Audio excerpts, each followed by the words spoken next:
फिर से आप सभी का स्वागत करता हूं। और हमारा जो पार्ट चल रहा था वो चल रहा था ज्योमेट्री का।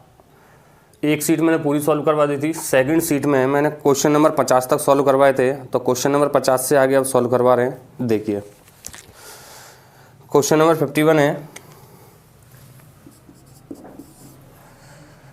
यदि ए बी पैरेलल है सी डी के, then what will be the value of plus कोण एक्स प्लस कोण वाई। ठीक है, तो डायग्राम ये था इस तरीके से, ए बी सी डी। देखो जब उसने पैरेलल लाइन वाली बात कही है तो हमें डेफिनेटली जो पैरेलल लाइंस हैं उनको जो ट्रांसवर्स लाइन इंटरसेक्ट कर रही है ये वाली, इसको पीछे बढ़ा देना है। इस तरीके से बढ़ा दिया। चलिए, ये पैरेलल लाइंस थी ए बी और सी डी। अच्छा, ये एंगल एक्स है तो डेफिनेटली ये एंगल भी क्या होगा, 180 माइनस एक्स। ठीक है, क्योंकि हमें पता है अगर दो पैरेलल लाइंस को कोई तिर्यक रेखा काटती है तो ये बड़ा मुंह और ये छोटा मुंह, इनका टोटल कितना होता है, 180 होता है। तो ये एक्स है तो ये कितना हो जाएगा, 180 माइनस एक्स हो जाएगा। ठीक है, दूसरी बात ऐसे भी सोच सकते हो कि ये कोण x है तो ये वाला कोण क्या हो जाएगा, x, एक अंतर कोण बन के आएंगे। जब ये कोण x होगा तो डेफिनेटली ये 180 माइनस एक्स हो जाएगा, ये लीनियर पेयर एंगल बन के आएगा। वो पूछ रहा है कोण x प्लस कोण y की वैल्यू क्या होगी, कोण x प्लस कोण y की वैल्यू क्या होगी। तो देखो ये 180 माइनस एक्स और ये एंगल y है, ये एंगल x है। ठीक है, तो यहाँ से कोई एंगल दिया है कि उसने, हाँ ये वाला एंगल दिया हुआ है, ये वाला एंगल दिया हुआ है 30 डिग्री है। ठीक है, तो तुम्हें पता है त्रिभुज के दो अंत्य कोणों का योगफल तीसरे बहिष कोण के बराबर होता है। तो 180 minus x plus 30 equals to हो जाएगा वाई, एक्स उधर जाके प्लस का हो जाएगा, x plus y equals to हो जाएगा 180 प्लस 30 कितना हो गया, 210 डिग्री। तो ऑप्शन हो जाएगा इसमें डी वाला, 210 डिग्री। ठीक है, अगला क्वेश्चन 51 के बाद में 52।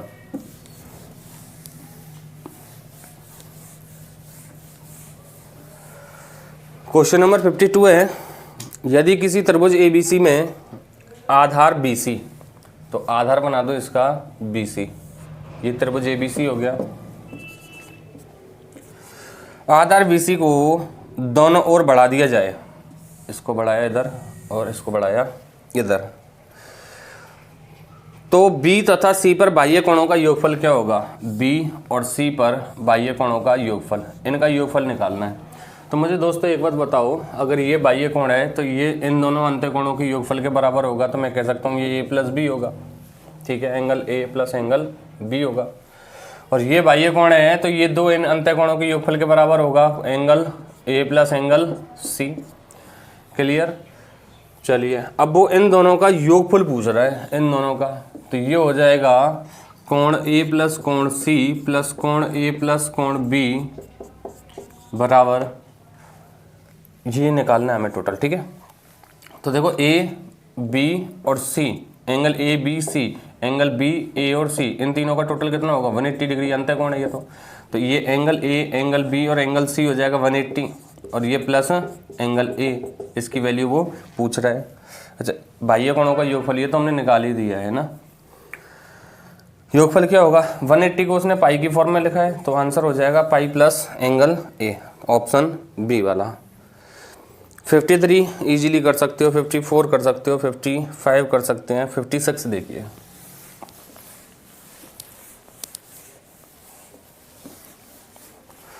ये जो PDF है ये आपको डिस्क्रिप्शन लिंक में मिल जाएगी, नीचे है ना।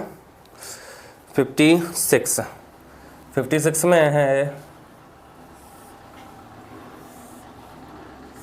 इस तरीके से डायग्राम है, AB पैरेलल है, AB पैरेलल है CD के, और ये एंगल E है, पॉइंट E है, ये O है और ये F है। इसका मतलब ये भी, ये तीनों आपस में कैसी हैं, पैरेलल।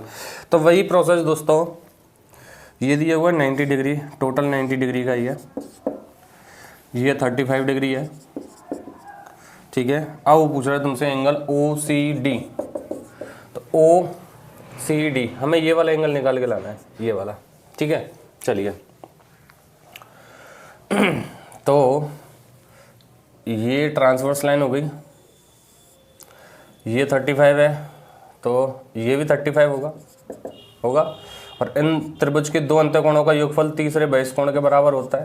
तो ये इसको एंगल सी या angle O C D plus 35 degree equals to कितना होगा 90 डिग्री।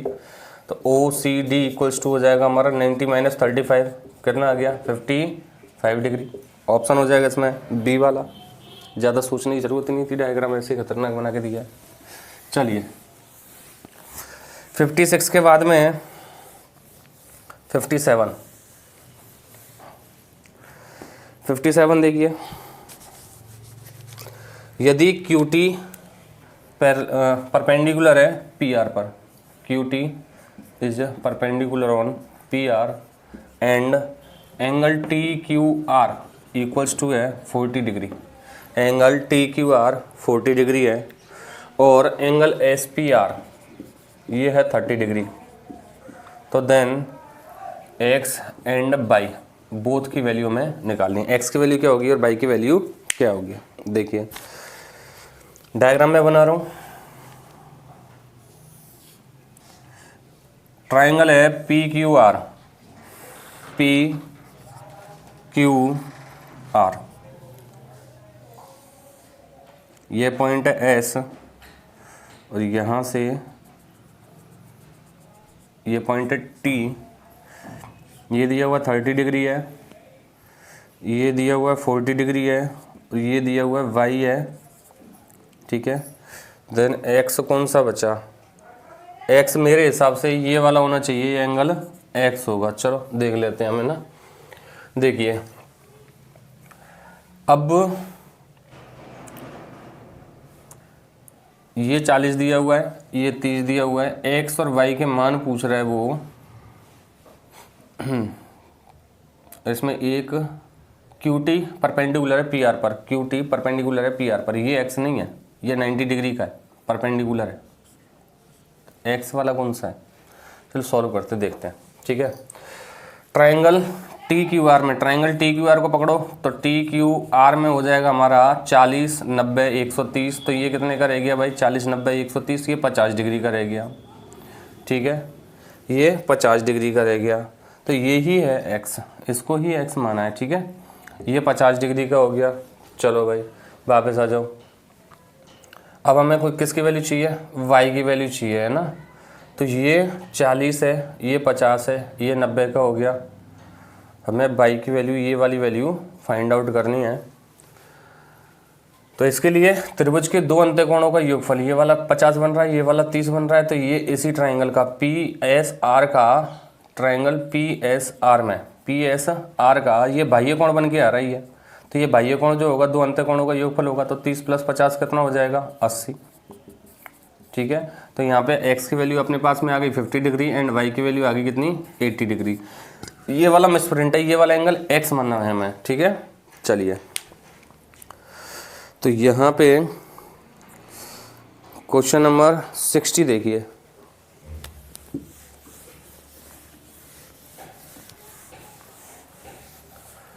क्वेश्चन नंबर 60 में x की वैल्यू पूछ रहा है, वो डायग्राम दिया हुआ है। तो मैं इस तरीके से एक ट्रायंगल दिया हुआ है, ये 80 है, ये 45 है और ये x है, ठीक है। तो दो अंतःकोणों का योगफल बाह्य कोण के बराबर, 80 और 25 कितना हो जाएगा 180 और 45 125, आंसर हो जाएगा 125। 61 देखिए, 61 में कोण BAC की माप पूछ रहा है वो, ADBCE, ये वाली वैल्यू 105 डिग्री, ये 110 डिग्री।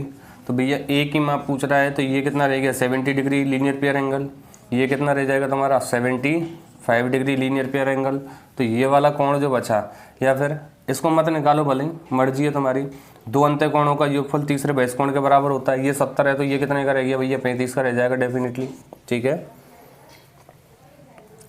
62 खुद कर सकते हैं, पैरेलल लाइंस का है। 62 हो जाएगा, 63 हो जाएगा, 64 65 66 इजीली हो जाएगा। मैं करा रहा हूँ आपको 67। देखिए 67, और जो क्वेश्चन नहीं हो उसको आप कमेंट बॉक्स में डाल सकते हो, पर्सनली पूछ सकते हो। मैक्सिमम स्टूडेंट्स अपने व्हाट्सएप ग्रुप्स से ज्वाइन है, वहाँ से पूछ सकते हो, ठीक है। 66 में है, 66 नहीं 67, दो पैरेलल लाइंस दे रखी हैं आपको इस तरीके से, समांतर रेखाएं हैं। ये एंगल दिया हुआ ए है, ये एंगल दिया हुआ 45 है, ये एंगल दिया हुआ है बी है। तो वो तुमसे पूछ रहा है ए प्लस बी की वैल्यू कितनी होगी, ए प्लस बी की वैल्यू कितनी होगी। अब ये एक क्वेश्चन हमने ऐसा किया था, फिर तो मैं एक बहुत लाजवाब चीज़ बताता हूँ इसमें। एक क्वेश्चन और किया था हमने, ये क्वेश्चन और देखिए, इस क्वेश्चन को आप है ना डायरेक्ट भी कर सकते हैं। चलो डायरेक्ट वाला पैटर्न सीधा बता दूं, अगर ये एक ही और इस तरीके से एंगल बने हुए हैं, ठीक है, तो ये दूसरी साइड में है, ये दूसरी साइड में है, ठीक है। जैसे ये ए है, ये बी है, तो ये इस साइड में बन रहे हैं और ये वाला इस साइड में बन रहा है, तो इन दोनों का टोटल डेफिनेटली इसके बराबर होगा। ये तो था डायरेक्ट, ठीक है। अब पिछले वाला जो क्वेश्चन था वो क्वेश्चन पर समझ पता नहीं कौन सा था, इस तरीके का और था, हाँ 56 करवाया था मैंने इस तरीके का भी, ये था, ये 35 बन रहा था और ये 90 डिग्री का बन रहा था और ये वाला एंगल पूछ रहा था। तो मैंने बताया अभी जस्ट कि जो एक साइड में बन रहे हैं ना इस तरीके से एंगल, इनका टोटल इनके बराबर होगा 90 के बराबर। तो 35 में ऐसा क्या जोड़ूं कि 90 आ जाए, तो ये 55 का रह जाएगा सीधा सीधा सा। वही कॉन्सेप्ट यहाँ पे है कि ये 45 का है, ठीक है, और ये वाले ए और बी हैं, तो इन ए और बी का टोटल 45 के बराबर होगा, ठीक है ना। इस तरीके से और भी डायग्राम बन सकते थे, ऐसे एंगल काफ़ी एंगल्स बन सकते हैं, ठीक है। तो एक साइड के जो होंगे ये वाले ये वाले ये वाले और ये वाले, इनका टोटल इनके टोटल के बराबर होगा। ये कॉन्सेप्ट लग जाता है इसमें डायरेक्टली ना। चलिए बाकी बेसिक तो आपको मैं बता ही देता हूँ। देखिए पैरेलल लाइंस हैं, वो ए प्लस बी की वैल्यू पूछ रहा है, तो डेफिनेटली इस तरीके से बना दो इसको। ये ए है तो ये भी ए होगा, और त्रिभुज के दो अंतःकोण होगा, योगफल तीसरे बहिष्कोण के बराबर होता है, 45 हो जाएगा, ठीक है। नेक्स्ट क्वेश्चन, ये था हमारा 67, 68 कर सकते हैं, 69। अब 69 भी देखिए जरा,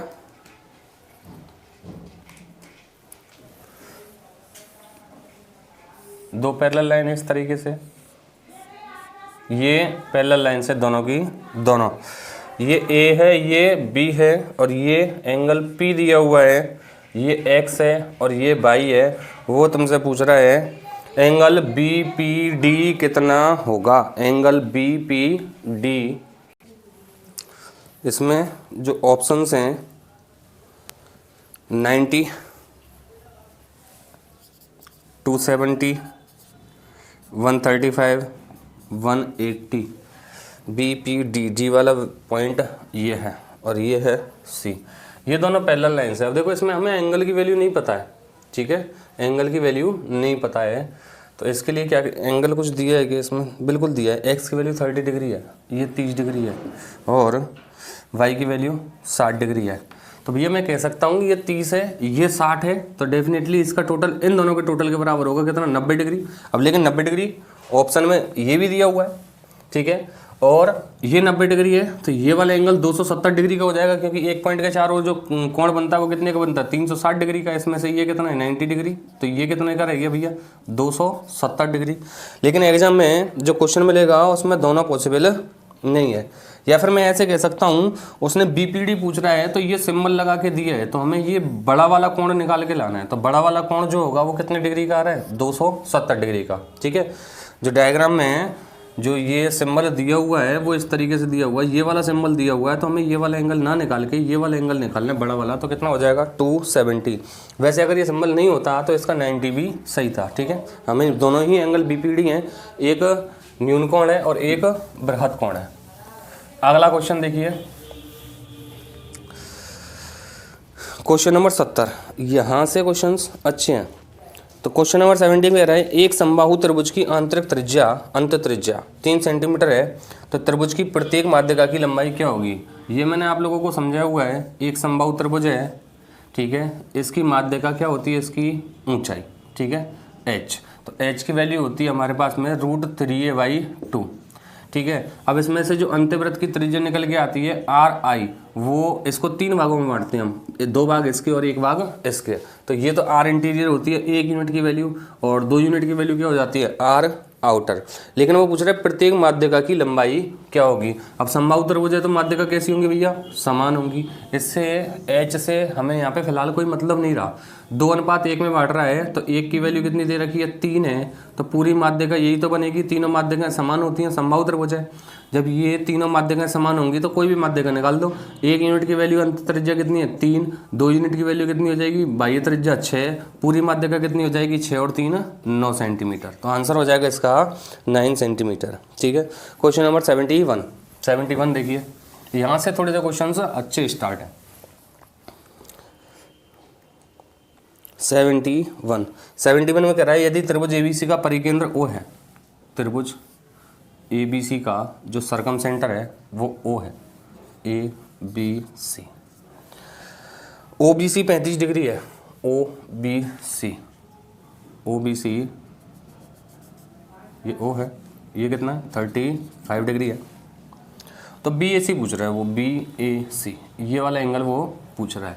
तो दोस्तों एक बात ध्यान रखना, परिकेंद्र बनेगा तो परिवृत्त बन के आएगा इस तरीके से।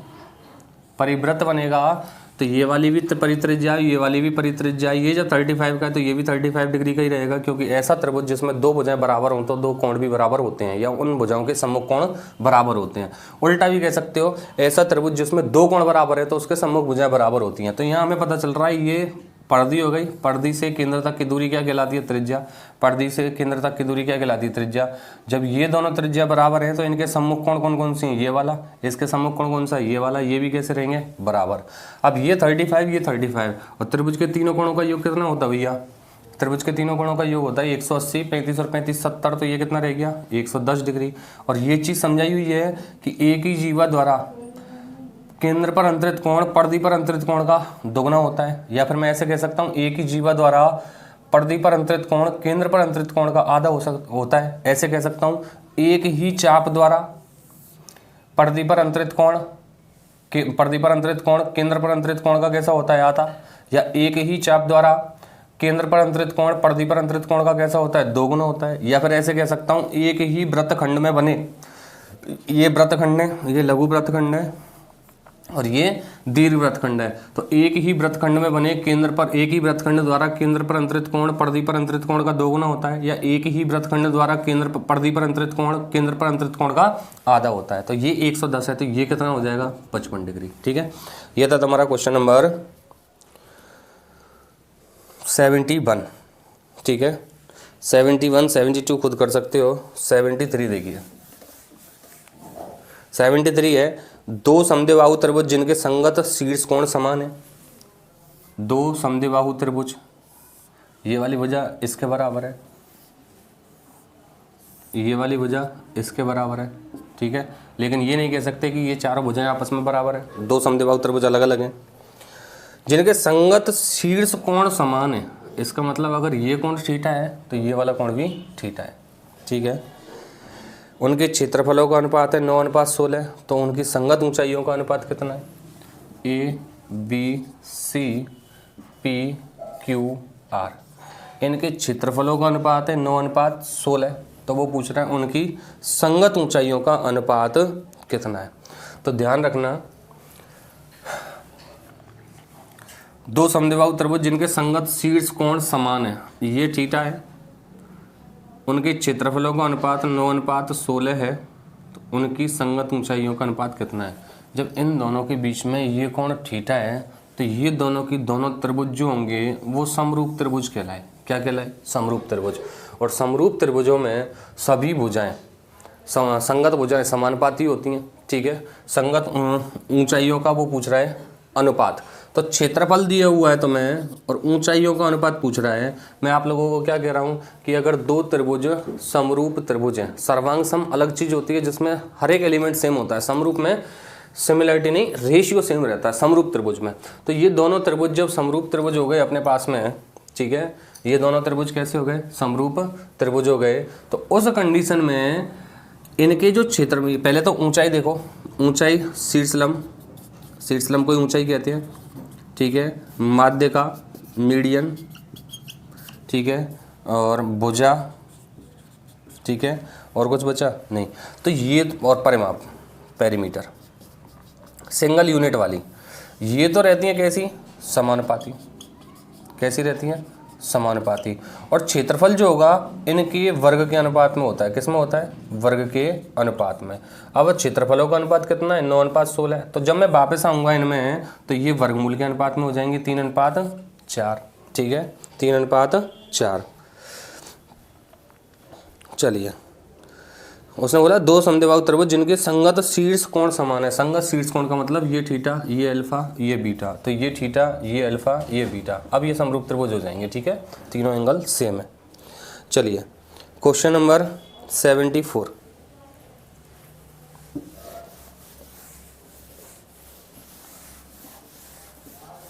क्वेश्चन नंबर 74 देखिए। एक त्रिभुज का परिकेंद्र O है, एक त्रिभुज का परिकेंद्र O है।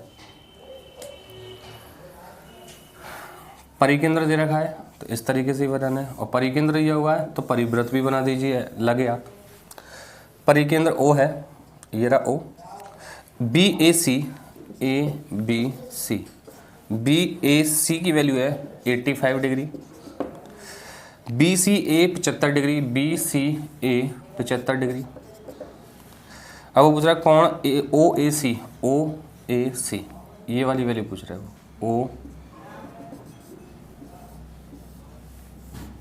OAC ये कौन चाहिए हमें, ठीक है। चलिए, हाँ भाई, ये 85 है, ये 75 है, तो ये वाला कोण कितने का रह जाएगा, 85 और 75, ये हो गया 9, 7, 16, 160। तो ये कितने डिग्री का रह गया, 20 डिग्री का। अब मुझे एक बात बताओ, इस जीवा द्वारा परिधि पर अंतरित कोण 20 डिग्री का है, तो केंद्र पर अंतरित कोण कितने डिग्री का होगा, 40 डिग्री का होगा भैया। ये 40 डिग्री का है। देखो, अब ये वाली त्रिज्या और ये वाली त्रिज्या बराबर है, तो इनके सम्मुख कोण, ये वाला कोण और ये वाला कोण कैसे होंगे, बराबर होंगे। और इस त्रिभुज में त्रिभुज के तीनों कोणों का योग कितना होता है, 180। तो भैया मुझे एक बात बताओ, 40 इधर आ गया तो बचा कितना, 140। तो डेफिनेटली ये 70 डिग्री के बचे हैं, ठीक है। यही एंगल पूछ रहा था कितने डिग्री का है, 70 डिग्री का। ऑप्शन सी हो जाएगा। 75 देखिए। 75 में त्रिभुज ABC में O केंद्रक है, त्रिभुज ABC में O केंद्रक है। इसका मतलब माध्यिकाएं एक निश्चित बिंदु पर मिल रही होंगी जिसे केंद्रक कहा जाता है, ठीक है। ये यहाँ पे आके मिल रहा है। हाँ भाई, O केंद्रक है, O AD BE और CF तीन माध्यिकाएं हैं। त्रिभुज AOE का क्षेत्रफल कितना है, 15। तो मैंने बताया था त्रिभुज की जब तीनों माध्यिका जिस बिंदु पर मिलती हैं तो 6 त्रिभुज बनते हैं, और 6 के 6 त्रिभुज कैसे रहते हैं भैया, समान रहते हैं। तो BDOF चतुर्भुज, BDOF इस चतुर्भुज का क्षेत्रफल पूछ रहा है जिसमें 2 त्रिभुज आ रहे हैं। तो 15 कितना हो जाएगा भाई, 30 डिग्री, 30 सेंटीमीटर स्क्वायर, ठीक है। चलिए, क्वेश्चन नंबर 76 देखिए। 76 में त्रिभुज ABC में D और E क्रम से AB और AC पर 2 बिंदु हैं। त्रिभुज ABC में D और E क्रम से AB पर तो बिंदु D है और AC पर बिंदु E है। DE पैरेलल है BC के, DE पैरेलल है BC के, DE जो है वो समांतर है किसके, BC के। त्रिभुज ABC को बराबर क्षेत्रफल भागों में विभाजित कर देती है। DE त्रिभुज ABC को बराबर क्षेत्रफल वाले भागों में विभाजित कर देती है। तो AD तथा BD का अनुपात, इसका क्षेत्रफल कितना है भाई, 1। इसका क्षेत्रफल कितना है 1, ठीक है। ये L2 के लेवल से क्वेश्चन है, L1 का क्वेश्चन नहीं है। तो AD और BD का अनुपात पूछ रहा है वो, AD और BD, AD अनुपात BD। दोस्तों एक बात ध्यान देना,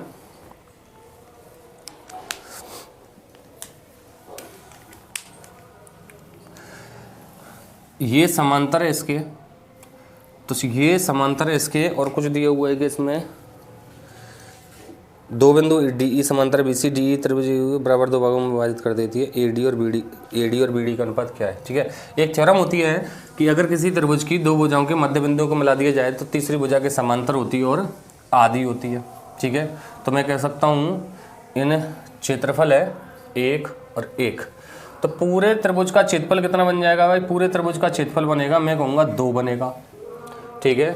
और छोटे त्रिभुज का क्षेत्रफल कितना है? 1 है, ठीक है। जब ये समांतर है ना तो ये वाला एंगल इसके बराबर होगा, बिल्कुल होगा। एंगल ADE और एंगल ABC बराबर होगा, और इधर एंगल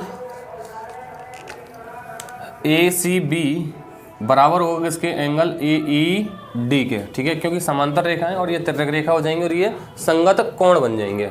अब बात ध्यान देना, अब इसको अगर मैं ये कहता कि समांतर है और तीसरी भुजा के आधी होगी लेकिन मध्य बिंदु होने चाहिए थे, तब कह सकता था समांतर रेखा तो बहुत सारी खिंच जाएंगी। तो ये डायरेक्टली मैं ये नहीं कह सकता कि DE जो होगी वो जस्ट BC का हाफ होगी, डायरेक्ट नहीं कह सकते हम इस चीज़ को, ठीक है।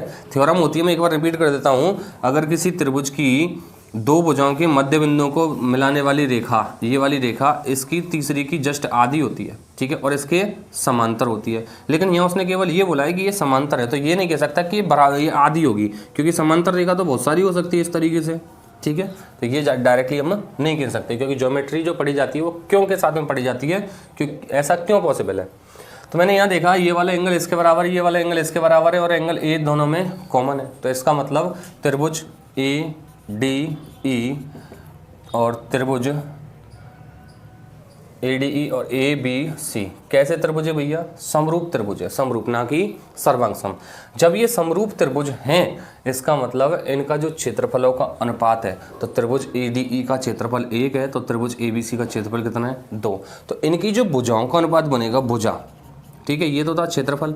जस्ट अभी बताया था दो समरूप त्रिभुज हैं, तो उनकी माध्य का हो, चाहे परिमाप हो, चाहे उनकी शीर्ष लंब हो, ठीक है, चाहे उनका भुजा हो, ठीक है, उनका जो अनुपात दिया हुआ है, जो उनका अनुपात दिया हुआ है वो समानुपाती रहते हैं। मतलब अगर किसी त्रिभुज के दो समरूप त्रिभुज हैं, उनकी भुजाओं का अनुपात 1:2 है, तो परिमाप भी 1:2 में ही होंगे, माध्य का भी 1:2 में होंगी, शीर्ष लंब भी 1:2 में होंगे, लेकिन जो क्षेत्रफल होगा वो उनके वर्गानुपाती हो जाएगा 1:4 में, और वो क्षेत्रफल के कैसे हो जाएंगे? वर्गमूलानुपाती। लास्ट क्वेश्चन किया था ऐसा ही। अगर मैं भुजा की बात करता हूँ तो ये अंडर रूट में आएगी। अब 1:2 का रूट 2, ठीक है, ये भुजाओं का अनुपात हो गया। अब वो पूछ रहा है AD। अब AD देखिए, अगर पूरे त्रिभुज की भुजा √2 है, ठीक है, अगर पूरे त्रिभुज की भुजा √2 है, तो छोटे वाले त्रिभुज की भुजा कितनी है? 1। छोटे वाले त्रिभुज की भुजा कितनी है? 1। मतलब यहाँ से लेकर यहाँ तक ये कितनी है? 1। तो यहाँ से यहाँ तक कितनी बचेगी भाई? ये पूरी √2 है, ये 1 है, तो √2 - 1। तो AD की वैल्यू हो गई अपने पास में कितनी? 1। और BD की वैल्यू कितनी हो गई? BD √2 - 1। तो ऑप्शन हो जाएगा इसमें क्वेश्चन नंबर 76। ऑप्शन हो जाएगा कौन सा वाला? C वाला, 1:2 √2 - 1। ये क्वेश्चन था। चलिए 77 इजीली कर सकते हो, 78 पर आ जाइए।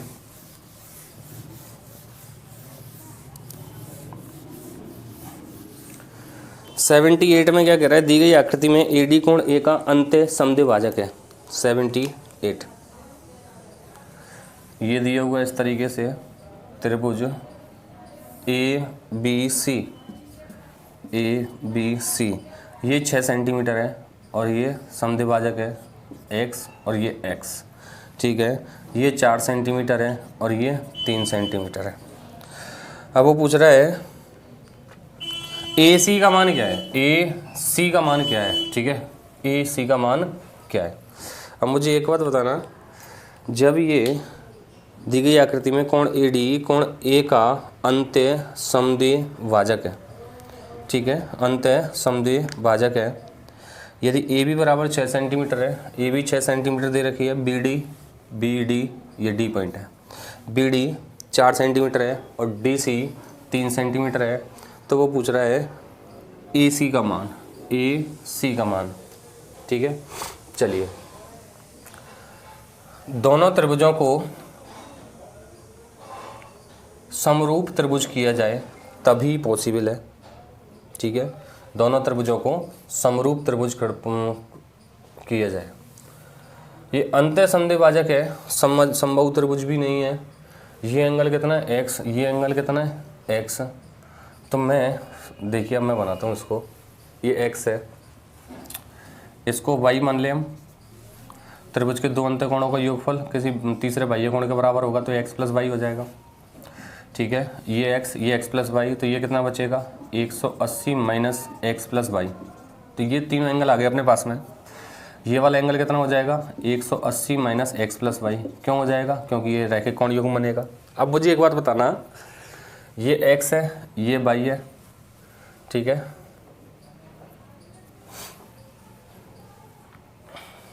ये x दो एंगल तो ये बराबर हो गए, 180 minus x plus y, 180 minus x plus y, ये दो एंगल बराबर हो गए। या पूरे त्रिभुज में गड़बड़ होगी इसमें डायग्राम में थोड़ी सी, दोबारा देखो इसको।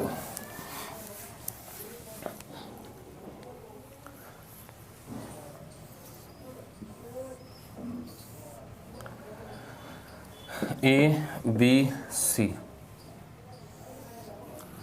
ये x है, ये x है, ये बिंदु D था, ये 6 सेंटीमीटर थी, ये 4 सेंटीमीटर थी और ये 3 सेंटीमीटर थी। ठीक है, तो यहाँ ध्यान देना, ये टोटल कितना है 2x। ठीक है, ये जब 2x है तो ये दोनों एंगल यदि मैं निकालूं, ये 2x हो गया ना, इस एंगल को मान लिया मैंने थीटा, तो ये हो जाएगा 180 माइनस 2x प्लस थीटा। ठीक है, और ये वाला एंगल जब मैं निकालूंगा तो ये हो जाएगा x और ये थीटा है तो 180 माइनस एक्स प्लस थीटा, और ये वाला जब एंगल निकाला जाएगा तो ये हो जाएगा 180 माइनस एक्स प्लस थीटा है ना, तो ये x प्लस थीटा के बराबर, दो अंत्य कोणों के योगफल के बराबर होता है। AD दोनों त्रिभुजों में कॉमन है, तो यहाँ पे देखो एक एंगल ये रहा और एक एंगल ये रहा।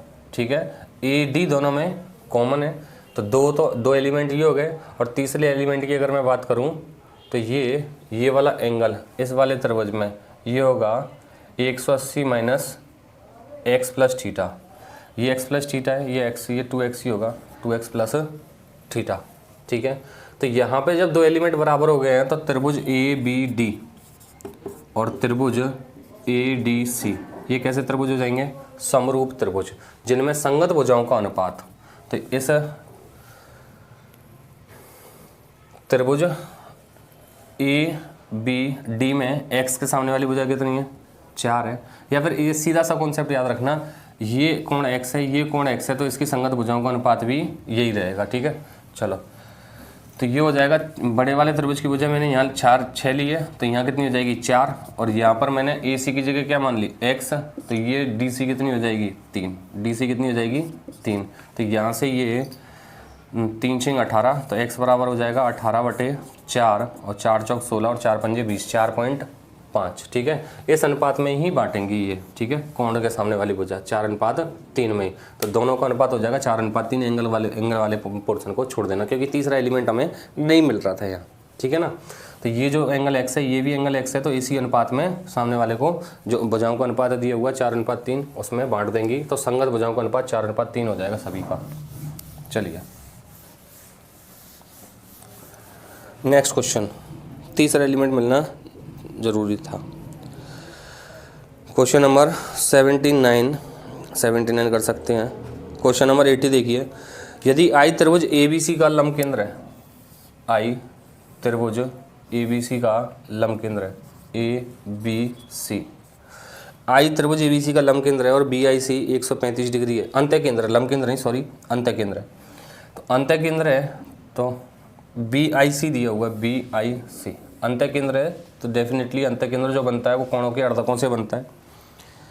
BIC 135 डिग्री है, BIC ये 135 डिग्री है, तो वैल्यू पूछ रहा है कोण त्रिभुज ABC होगा। त्रिभुज एबीसी की क्वालिटी बतानी है, त्रिभुज एबीसी किस टाइप का होगा, टाइप बतानी है मुझे। तो ऑप्शन है इसमें न्यून कोण,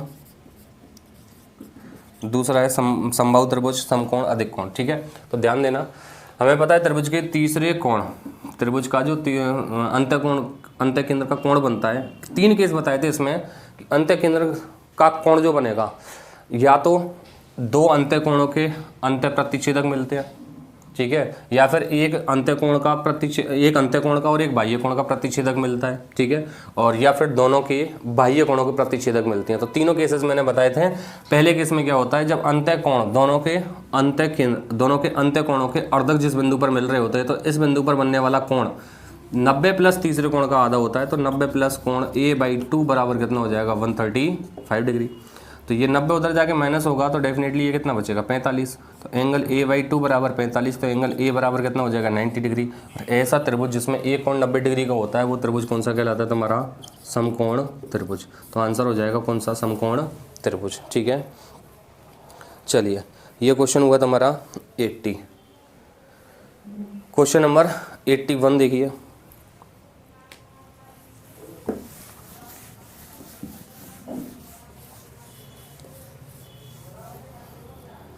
त्रिभुज एबीसी के अंत्य केंद्र का केंद्र O है।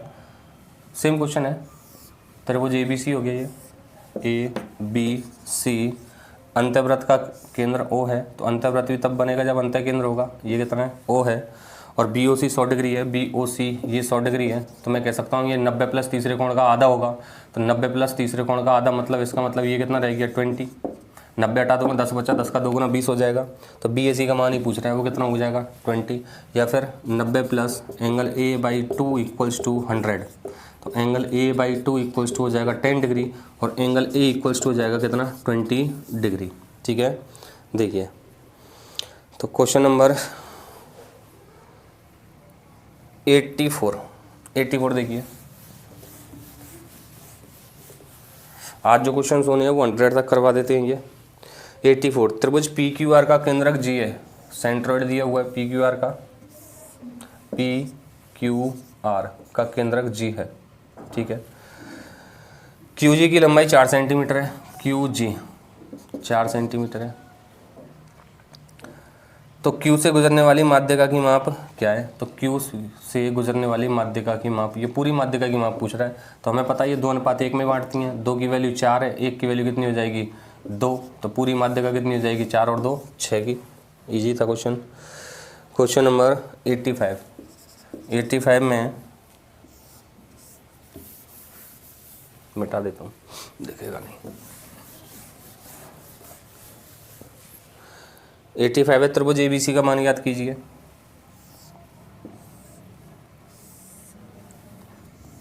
इस तरीके से ये कोण दिया हुआ है 110 डिग्री का, ABC और D। कोण ABC इसकी वैल्यू मुझे निकालनी है, और ये कोण दिया हुआ है 120 डिग्री का, इजी था। ये कितना हो जाएगा, 60 डिग्री। 2 अंत्य कोणों का योगफल तीसरे बैस कोण के बराबर, तो ये हो जाएगा कितना, 50 डिग्री।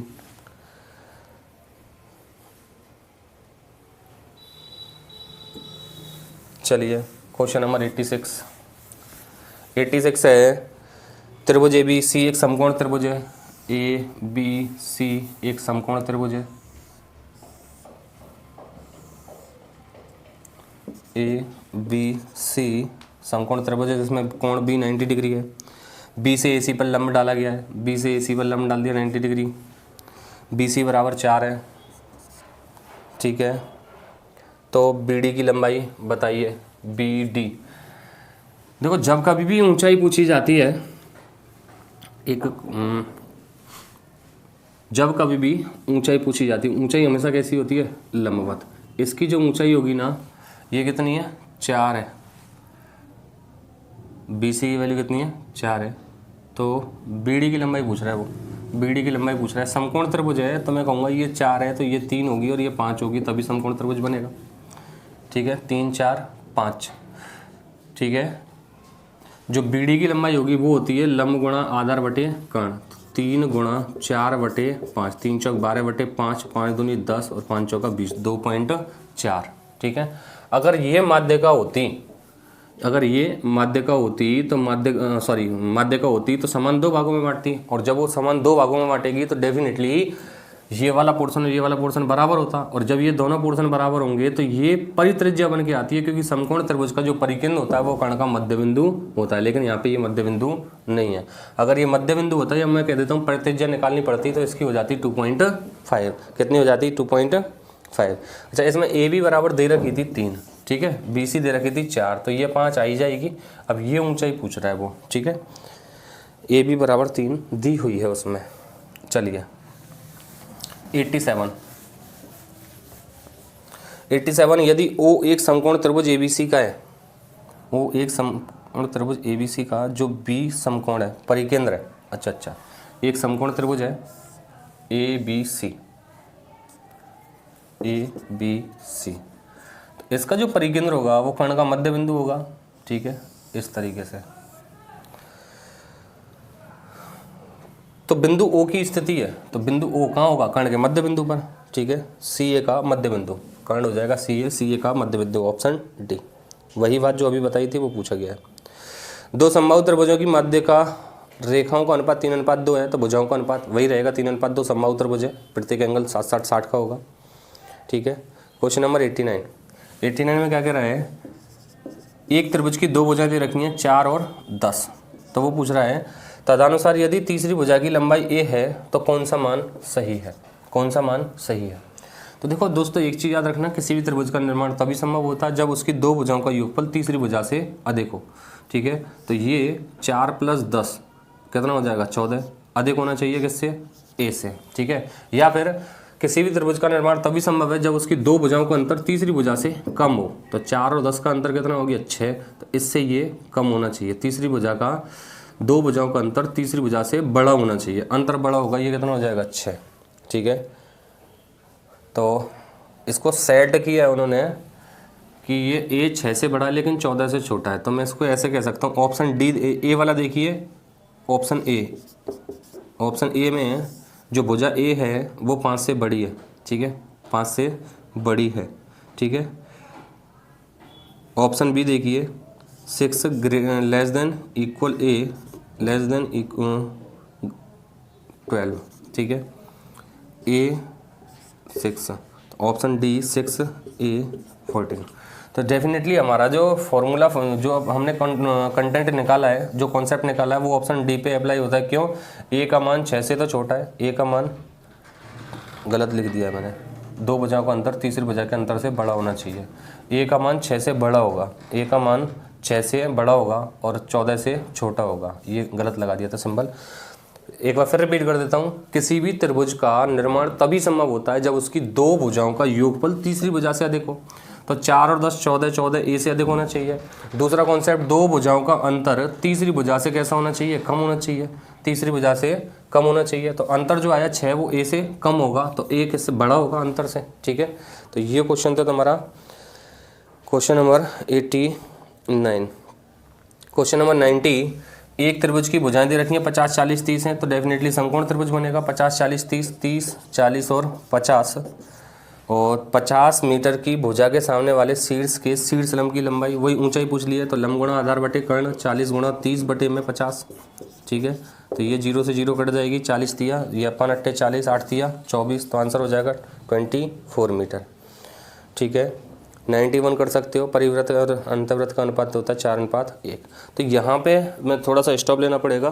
क्वेश्चन नंबर 91 तक सॉल्व हुए, और जो नेक्स्ट इसमें करीब 150 क्वेश्चन है, जो नेक्स्ट वीडियो आएगी उसमें आपके सारे कंप्लीट क्वेश्चंस करवा दिए जाएंगे, और L2 वाला जो स्पर्श रेखाओं वाला कॉन्सेप्ट है वो भी सेकंड पोर्शन में करवा दिया जाएगा।